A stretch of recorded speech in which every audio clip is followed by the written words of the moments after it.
लॉकेट चटर्जी को कोलकाता पुलिस ने नोटिस जारी किया है। पीड़िता की पहचान उजागर करने का आरोप लॉकेट चटर्जी पर, जिसे लेकर कोलकाता पुलिस की तरफ से यह नोटिस जारी किया गया है।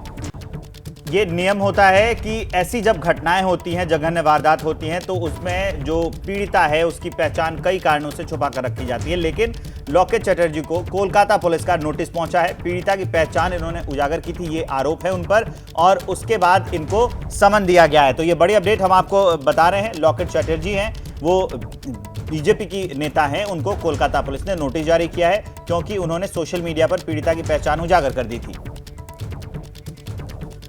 और कोलकाता कांड पर लगातार बड़े अपडेट हम आपको दे रहे हैं। देखिए, योगी आदित्यनाथ का भी बयान इस पे सामने आया है, जिस पर विपक्ष पर योगी आदित्यनाथ ने निशाना साधा है और कहा है कि वो लोग कोलकाता के जल्लादों के समर्थन में हैं।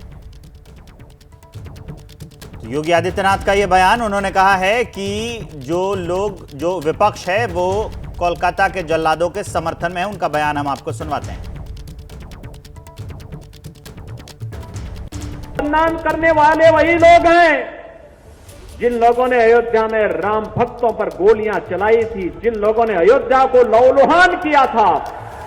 ये वही लोग हैं जो लोग बड़ी बेशर्मी के साथ एक डॉक्टर के साथ, एक महिला डॉक्टर के साथ हुई हैवानियत पर बेशर्मी के साथ उन जल्लादों का समर्थन करते हुए दिखाई दे रहे हैं। ये वही लोग हैं जाए के पिछड़ी जाति की बेटी के साथ हुई हैवानियत पर उन दुष्कर्मियों के साथ खड़े हैं, कहते हैं निर्दोष है। एक बड़ी खबर आपको बता दें, जम्मू कश्मीर के पूर्व मंत्री जुल्फिकार चौधरी बीजेपी में शामिल हो गए। जम्मू में जी किशन रेड्डी ने सदस्यता दिलाई है जुल्फिकार चौधरी को। अपने समर्थकों के साथ वो बीजेपी में शामिल हुए। तो जम्मू में जुल्फिकार चौधरी जो जम्मू कश्मीर के पूर्व मंत्री रह चुके हैं। अजय बाचलू जुड़ गए हैं इस खबर पर, इस खबर को विस्तार देने के लिए। अजय, ये बताइए कि जी किशन रेड्डी ने सदस्यता दिला दी और जुल्फिकार चौधरी किस तरह से प्रभावित करेंगे वहां की राजनीति को, क्योंकि अभी जम्मू कश्मीर में चुनाव होने ही वाले हैं। देखिए, अगर विवेक मैं ये कहूं कि एक पिक्चर का ट्रेलर था, तो आज ट्रेलर दिखाया है बीजेपी ने। जो जुल्फिकार चौधरी हैं वो गुज्जर समुदाय से आते हैं। उनका खासा वर्चस्व जो है राजौरी और पुंछ में है। राजौरी और पुंछ दोनों क्षेत्र मिला के करीब 8 विधानसभाएं आती हैं और खुद जुल्फिकार चौधरी जो हैं वो दरहाल कॉन्स्टिट्यूंसी से आते हैं। तो ऐसे में कहीं मुस्लिम वोट बैंक में सेंधमारी की तरफ ये देखा जा रहा है। और साथ में ही जुल्फिकार चौधरी ने एक बड़ा आरोप लगाया है पिछली पार्टियों पर, चाहे वो एनसी हो, कांग्रेस हो। बड़ा आरोप लगाते उन्होंने ये कहा है कि अब तक जो है जम्मू कश्मीर के नाम पर ये लोग दिल्ली से सौदा करते थे और हमारे जो इलाके हैं, चाहे वो राजौरी का इलाका हो या पुंछ का इलाका हो, वहाँ तक विकास नहीं पहुँचता था। तो मेरे लोगों ने, मतलब जो उनके आसपास के वोट बैंक हैं, उन्होंने उनको कहा कि आप खुद दिल्ली में जाकर बात कीजिए और हमारे इलाके का विकास कराइए। तो कुल मिलाकर जुल्फिकार चौधरी की जो सारी सियासत है वो विकास के नाम पर चल रही है। और वो ये कह रहे हैं कि अपने विकास के नाम पर वो राजौरी और पुंछ की 8 सीटों को प्रभावित करेंगे। और साथ में ये भी दावा कर रहे हैं कि आने वाले दिनों में उन जैसे कुछ और चेहरे भी जो हैं वो बीजेपी में शामिल हो सकते हैं। इसके साथ ही जुल्फिकार चौधरी ये भी दावा कर रहे हैं कि जिस तरह से बीजेपी को एक विशेष धर्म के साथ जोड़ा जाता है, उन्होंने कहा कि ऐसा कुछ नहीं है। अगर ऐसा होता और बीजेपी एक धर्म की होती तो मैं बीजेपी में कभी नहीं आता। तो कहीं ना कहीं बड़ी रणनीति है ये बीजेपी की, जहां वो जम्मू में मुस्लिम वोट बैंक में सेंधमारी कर रहे हैं। वहीं दूसरी तरफ एबीपी न्यूज़ से बात करते हुए बीजेपी के प्रदेश अध्यक्ष रविंद्र रैना ने यह बड़ा बयान दिया है कि कश्मीर में 8 से 10 निर्दलीय उनके संपर्क में है। तो विवेक, जो साफ है इशारा वो ये है कि कश्मीर में, जम्मू में वोट बैंक जो मुस्लिम का है उसमें सेंधमारी करनी है। देखना होगा कि इस सेंधमारी से और इस रणनीति से कितना फायदा बीजेपी को आने वाले चुनाव में होता हुआ दिखाई देगा। विवेक, अब चलिए आगे बढ़ते हुए एक और बड़ी अपडेट आपको देते हैं। हिमाचल प्रदेश के सिरमौर में लैंडस्लाइड,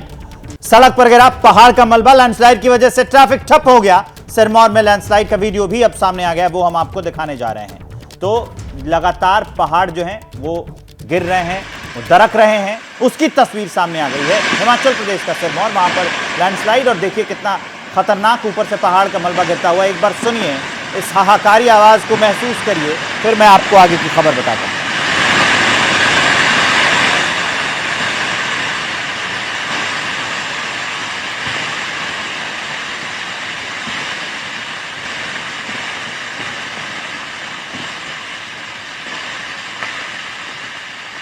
तो हिमाचल प्रदेश के सिरमौर में लैंडस्लाइड की ये डरा देने वाली तस्वीरें हैं और लगातार जो पहाड़ी इलाके हैं वहां पर इस तरह की तस्वीरें देखने को मिल रही हैं क्योंकि बारिश हो रही है। भारी बारिश की वजह से पहाड़ दरक रहे हैं, लैंडस्लाइड हो रहा है, लोगों की मुसीबतें बढ़ रही हैं, जान पर बना रही। आप देखिए पूरा रास्ता ब्लॉक हो गया है और किस तरीके से ऊपर से पहाड़ का मलबा नीचे आता हुआ। एक बड़ी अपडेट आपको देने जा रहे हैं ब्रेक के बाद। डॉक्टर्स की हड़ताल पर दिल्ली से ये बड़ी खबर है। स्वास्थ्य मंत्रालय पहुंचा डॉक्टर्स का डेलीगेशन और स्वास्थ्य मंत्रालय में डॉक्टर्स की मांगों पर अब चर्चा होगी। डॉक्टर लगातार मांग कर रहे हैं कि कानून बनाया जाए उनकी सुरक्षा को लेकर, उनकी सेफ्टी को लेकर। ओपीडी कल बंद रही थी और अभी भी डॉक्टर्स की जो हड़ताल है वो जारी है, लेकिन अब जो डॉक्टर्स का एसोसिएशन है उनका जो एक डेलीगेशन है वो स्वास्थ्य मंत्रालय पहुंच चुका है। तो अपनी मांगों को स्वास्थ्य मंत्रालय के सामने रखेगा ये डेलीगेशन, जिस पर चर्चा भी की जाएगी स्वास्थ्य मंत्रालय की तरफ से, क्योंकि डॉक्टर्स अपनी मांगों को लेकर अड़े हुए हैं और हड़ताल तब तक नहीं खत्म करेंगे जब तक उनकी मांगों को माना नहीं जाएगा। लेकिन देश भर के अस्पतालों में डॉक्टर्स की हड़ताल का असर साफ तौर पर देखने को मिल रहा है। मरीज परेशान है क्योंकि ओपीडी बंद है, सिर्फ इमरजेंसी सेवाओं को छोड़कर अस्पताल में किसी भी मरीज का इलाज नहीं किया जा रहा है। तो ऐसे में देश भर में इस वक्त एक बड़ी मेडिकल समस्या भी देखने को मिल रही है और इन्हीं तमाम बातों को लेकर आज ये डेलीगेशन स्वास्थ्य मंत्रालय पहुंचा है। अब इनकी मांगों को लेकर किस तरीके से चर्चा होगी, कैसे इन्हें आश्वस्त किया जाएगा, क्या कहा जाएगा, इस पर नजर एबीपी न्यूज की रहेगी। लेकिन फिलहाल खबर यही है कि डेलीगेशन स्वास्थ्य मंत्रालय पहुंचा है और उनकी मांगों पर विचार करने की बात भी लगातार सरकार की तरफ से की जा रही है। तो बड़ी अपडेट हम आपको दे रहे हैं कोलकाता रेप मर्डर केस पर। बड़ी खबर यह है कि जो डॉक्टर्स का डेलीगेशन है जो लगातार अपने सुरक्षा की मांग कर रहा है वो स्वास्थ्य मंत्रालय पहुंचा है, वहां पर वो बैठक होगी। इसी बीच एक और बड़ी अपडेट आ गई है, आरजीकर अस्पताल पहुंची है सीबीआई की टीम। तो कोलकाता रेप मर्डर केस से इस वक्त का बड़ा अपडेट जुड़ा हुआ। आरजीकर हॉस्पिटल पहुंची है सीबीआई की टीम, लगातार इस मामले में तफ्तीश कर रही है। अब मामला सीबीआई के हाथों में है और सीबीआई ने पहले ही कहा है कि इस मामले में साजिश से इनकार नहीं किया जा सकता।